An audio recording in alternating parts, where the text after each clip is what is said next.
Bismillahirrahmanirrahim. Assalamualaikum warahmatullahi wabarakatuh dan salam sejahtera. Ingatlah Auda, kekayaan sebenar merupakan kesihatan tubuh badan kita. Sayalah Azri Yunus dan ikuti bersama saya dalam Bual Bicara Kesihatan. Ya Auda, Bual Bicara Kesihatan merupakan satu program yang menumpukan pada informasi-informasi mengenai kesihatan.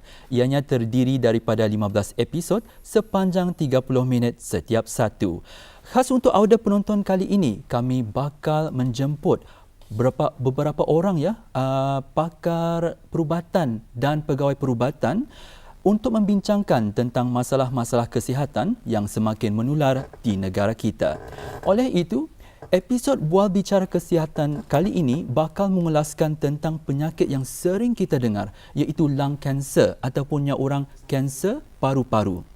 Namun ya Auda penonton, sejauh manakah kita mengetahui tentang apakah punca sebenar lung cancer, lebih-lebih lagi gejala-gejala, simptom-simptom ataupun cara menghindari penyakit lung cancer ini ya.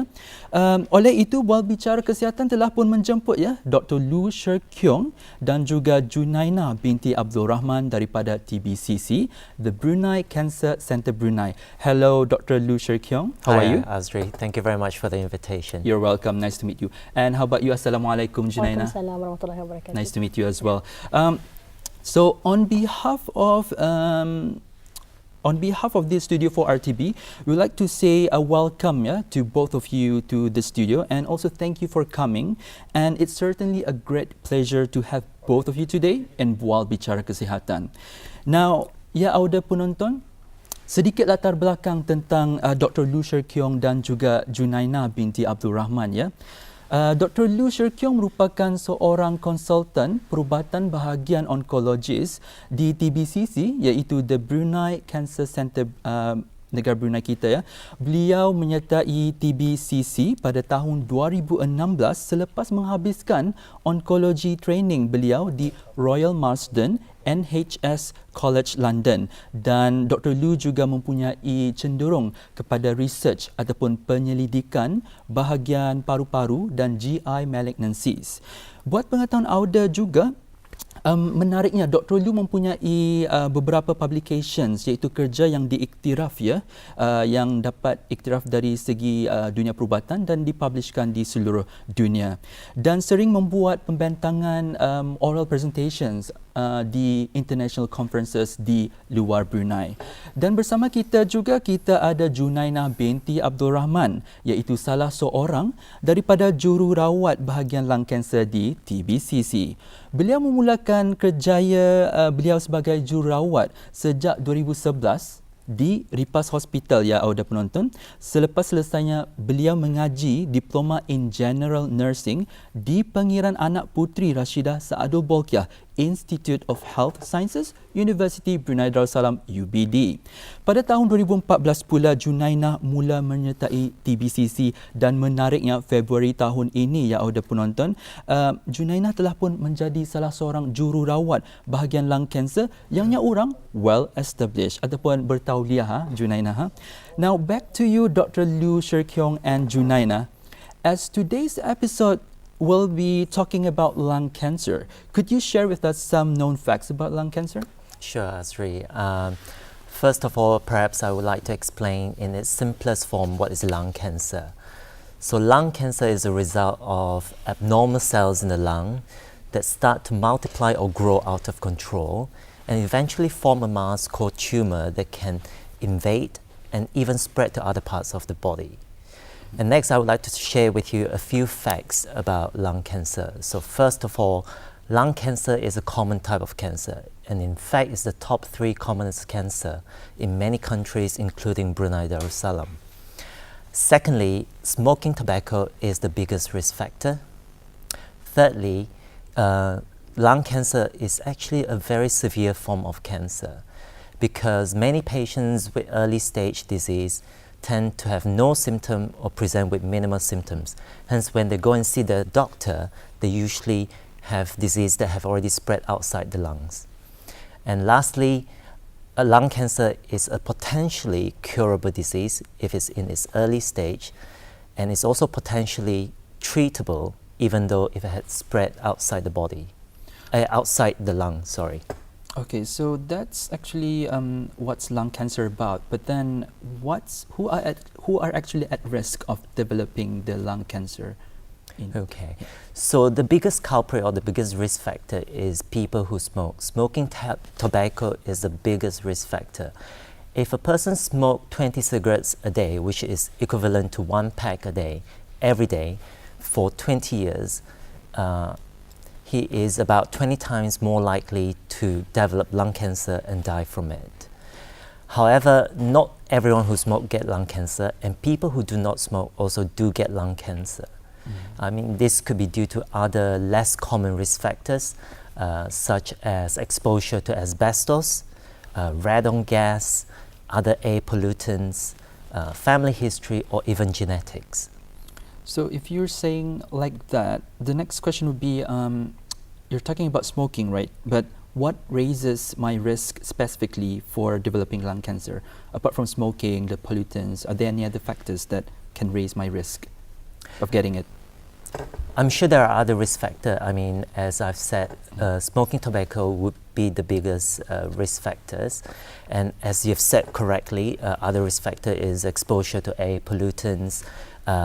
And what we need to find out more is actually there are more people who do not smoke and they're getting lung cancer. But actually, if you dig the information deeper, most of them could be associated with secondhand smoking or even exposure to other chemicals which we do not know, or even there might be some genetic component as well. Right, so you're saying about the passive smokers are at risk as well, right? Correct. Okay, so if you mentioned about smoking, so let's say that I'm a primary smoker, for example, not that I'm not a smoker, to be honest, but then if I'm a smoker, then I quit smoking one day, does it reduce my risk of lung cancer? Definitely. If you smoke and if you start quitting today and you maintain that every day for the next 10 years, you reduce your risk by 30 to 50% of developing lung cancer.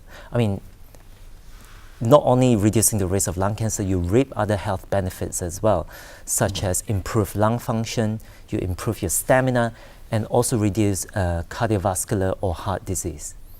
Right. So when you mentioned about the non-smokers can also get a lung cancer, yeah, by the passive smoking, can you elaborate more on that? I mean, how is like the passive smoker, we are at risk of developing the lung cancer, but what can we do just to prevent it? Yes, I mean, people who do not smoke do get lung cancer. It's not very common, but it does happen. And actually, we're seeing more and more patients coming through the doors with lung cancer in patients who never smoke. Yep. As I said previously, the most likely explanation would be due to passive smoking or exposure to other chemicals or even genetic or family history. I mean, that would be the most likely explanation for it. So we talk about what lung cancer is about and then who are at risk of getting the lung cancer, and whether it's smokers, be it smokers or non-smokers, passive smokers, yeah. The next thing would be talking about this type of cancer, right? What symptoms should we look out for? So patients with early stage lung cancer tend to present with little or minimal symptoms. Little or no symptoms at all. And many of the symptoms tend to be very non-specific. And bearing in mind, it could be due to other causes other than lung cancer. However, there are a few symptoms that I would like the viewers to be aware of, to be concerned about, because this is what we call red flag symptoms or warning symptoms.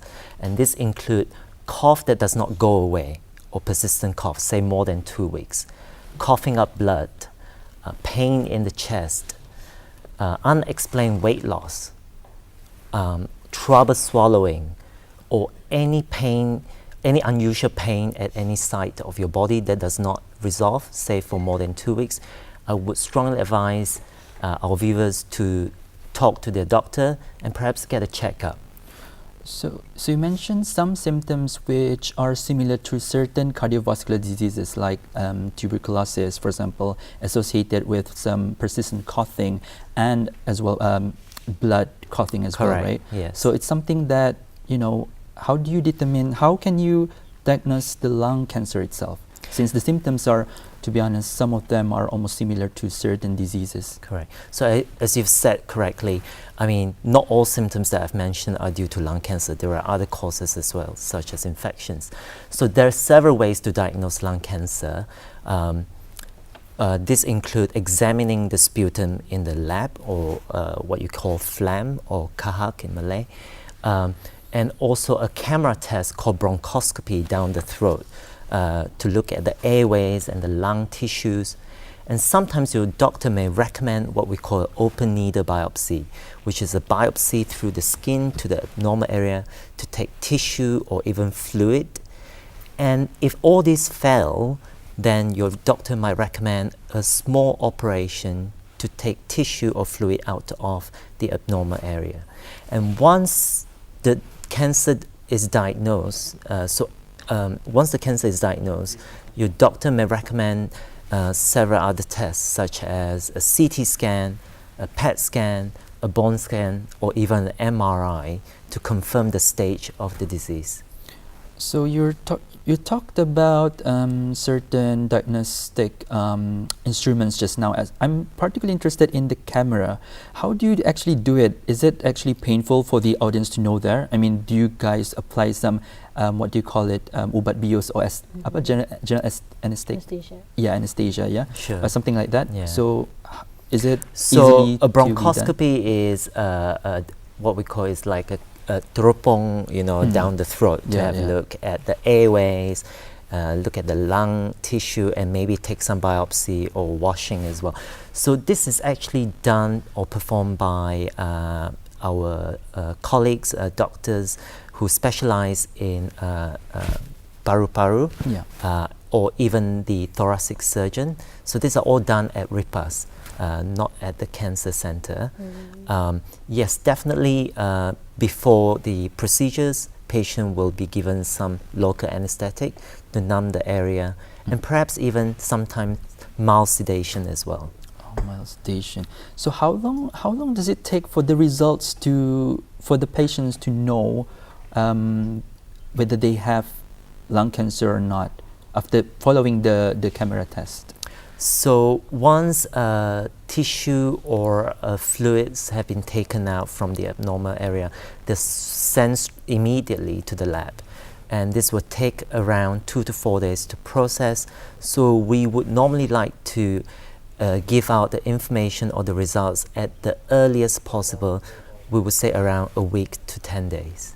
Okay, that's relatively quick, for Yes. Considering the analysis to be carried out just to identify whether one have the characteristics of lung cancer or not, Correct.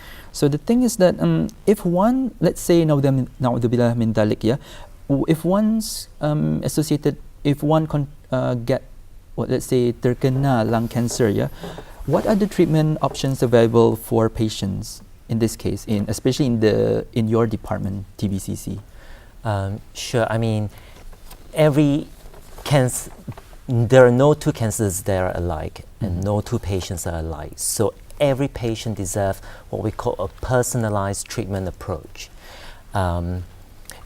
Treatment options will depend on the type of lung cancer, the stage of the disease, and the fitness of the patient. Let's say in a patient with early stage disease, your doctor will recommend surgery, and this may be followed by chemotherapy or radiotherapy or both. If the disease has spread outside the lung, what we call as advanced disease, then the mainstay of treatment would be chemotherapy, hoping to control the disease, improve the symptoms, and prolong the survival of the patient. There are also new agents nowadays, what we call targeted therapy, as well as immunotherapy, that are very useful in treating patients with lung cancer. So immunotherapy, you say it's relatively new technology, right?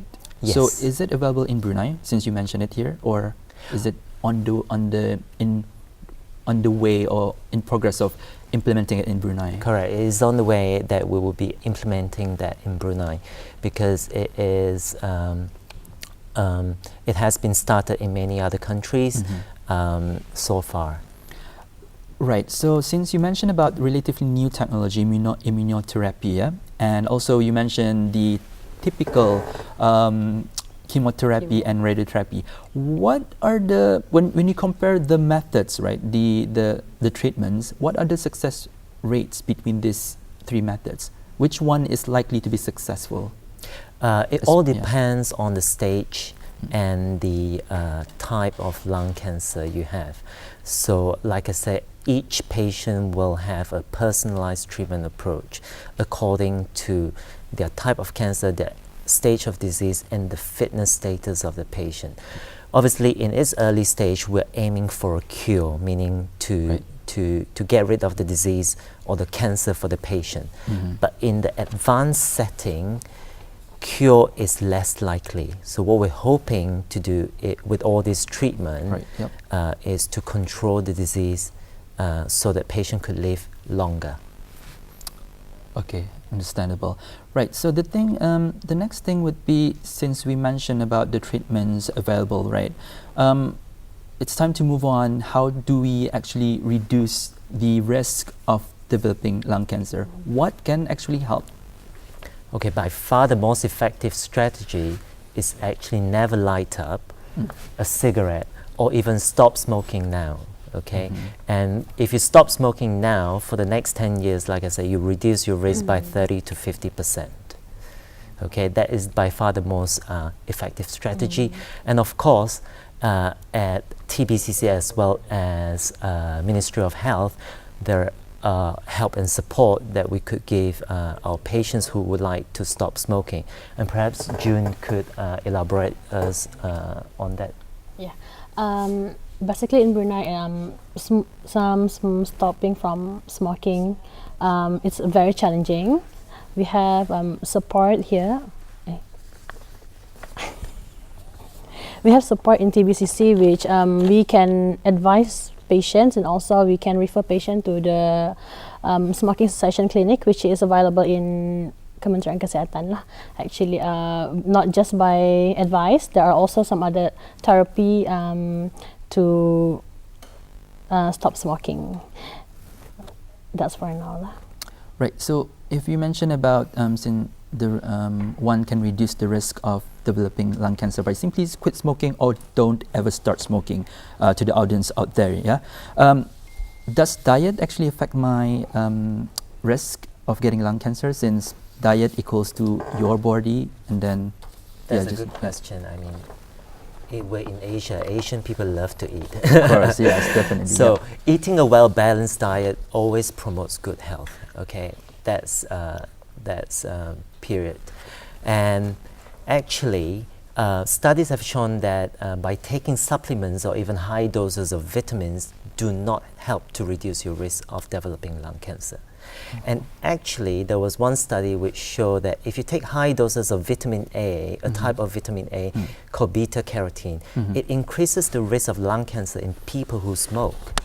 So I would strongly advise that if you want to start any supplements, you have to consult your doctor first. Especially pesakit-pesakit di Brunei ni, people also like to try supplement lah in order to as their alternative treatment, and also macam tambahan permakanan tambahan mereka.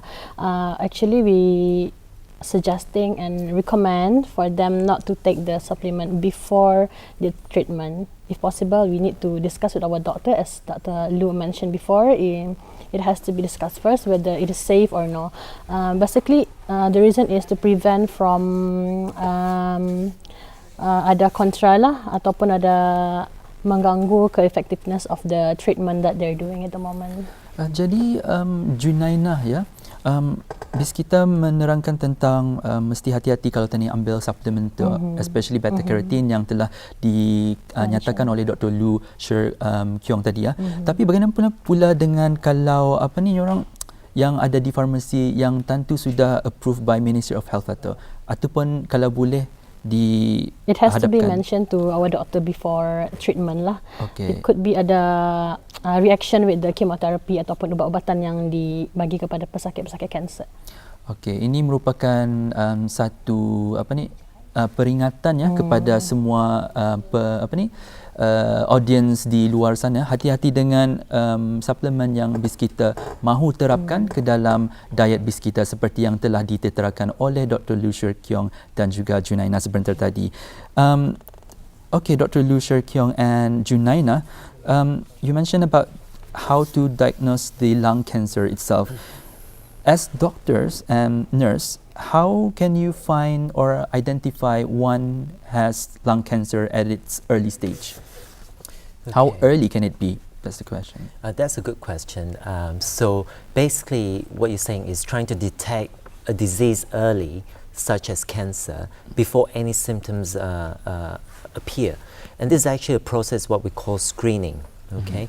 Now, in other countries, namely in the United States, they've actually started doing or performing a special type of CT scan called low-dose CT in people who smoke heavily. And what they've shown that it actually helped to detect cancer in its early stage. Now, this has not been adopted in worldwide or in many countries because of resources, and bearing in mind that scans do pick up a lot of other things that are not cancerous, and this can lead to unnecessary procedures, surgery, and even stress to the patient. Okay, so we talked about how can you find the lung cancer as early as it can be. The next thing is that as TBCC in your department, what sort of care and services can TBCC offer to patients who has been diagnosed with lung cancer? Okay, so at the Brunei Cancer Center, we offer a personalized holistic treatment approach. So we look at each patient individually, and at TBCC, we have 4 consultant medical oncologists, 2 consultant radiation oncologists with the state-of-the-art radiotherapy machines. We have junior doctors. We have also other allied health professionals, including the palliative care team, which is a very important aspect of care for patients with lung cancer, nurse specialists, dietitian, and the rehabilitation team. So each patient's case is managed with a multidisciplinary team input, including the surgeons, the respiratory doctors, us oncologists, and other allied health professionals, so that we can create or come up with the best and most appropriate treatment option for the patient. And recently we've introduced our lung cancer nurse team, and Junaina is one of the nurse in our team. And perhaps she could elaborate us on her role at the cancer center. Ya, peranan utama jururawat kanser paru-paru adalah untuk memastikan pesakit mendapat rawatan dan pencegahan kanser yang selaras dengan keperluan pesakit dan mendapat rawatan yang optimum lah. Ini termasuk selain daripada chemotherapy, radiotherapy ataupun targeted therapy yang we have at the moment, we also give information to our patient mengenai penyakit ataupun kesan-kesan sampingan yang akan mereka hadapi semasa rawatan. Selain daripada memberi informasi, we also support our patient dari segi moral, psychosocial. Of course, diagnosis as lung cancer is very overwhelming sometimes. So we are always here to support our patient. We are always here to listen to the patient punya concern, orang punya ketakutan. We are always there. To help them overcome their concern atau anxiety-nya. Beside that, we will also coordinate the patient punya care. Maksudnya kami akan menyelaras pesakit punya rawatan, mengikuti kesesuaiannya lah, tujuannya lah untuk memastikan patient mendapat rawatan yang optimum dan yang terbaik daripada kami lah. Beside that, rawatan itu bukannya, as Dr. Lu mentioned before, it is based on a multidisciplinary approach. So segala masalah atau isu-isu berbangkit daripada pesakit akan dibincangkan melalui meeting yang selalu kami buat di Ripas Hospital mengenai patient. Okay, before we move to the recommendations to the audience out there, yeah, I'm interested in to know whether active lifestyle, how does it influence lung cancer in this case? For example, I know that the spinning is quite trendy nowadays, okay? So if I'm being active in my lifestyle, does it actually reduce or kind of help reduce the risk of lung cancer? Well, overall, staying active, like participating in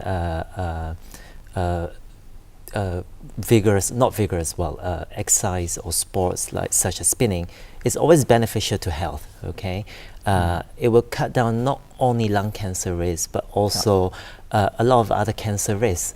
And apart from that, you also cut down on the risk of heart disease, diabetes, high blood pressure, etc. So actually, yes, I would say that go for it, go spinning. Are you a spinner? That's the question. Yes. Or Junaina?